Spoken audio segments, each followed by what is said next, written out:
Hey everyone, I'm going to show you how to change the battery cells in a Lego light brick. So this is your typical Lego light brick right here, and this one doesn't work. So we're going to flip this thing over, and I want to have the button facing towards us. And that's just easier to identify the parts.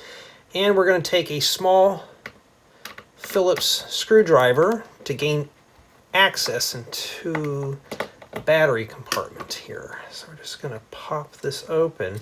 Be very careful because this stuff is pretty loose. This right here is your switch, here's your contacts, here's the LED, and here are two LR41 cells.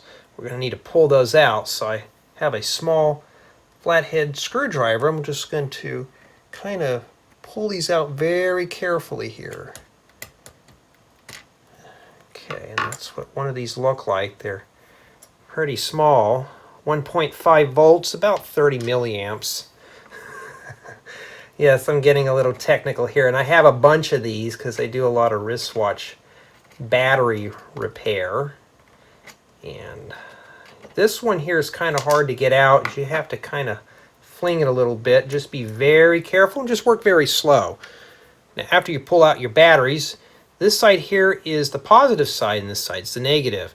And looking at one of these batteries here, the flat side here is the positive and this side here is the negative. So I'm going to place this one right in here. Just push that down in there. And then the other one in the same direction. So we want the positive on this side where the LED's at and the negative towards the right hand side. Just like that. Just to make sure, I'm just going to press the switch slightly. See, it's lighting up.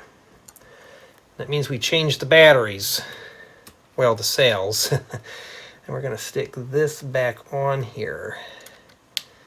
And that's pretty much how you change these. So you need two LR41 batteries. What they use in wristwatches and stuff. And that's pretty much about it. So I just saved a light brick from going into the junk bin, but that's how you change them. Pretty straightforward.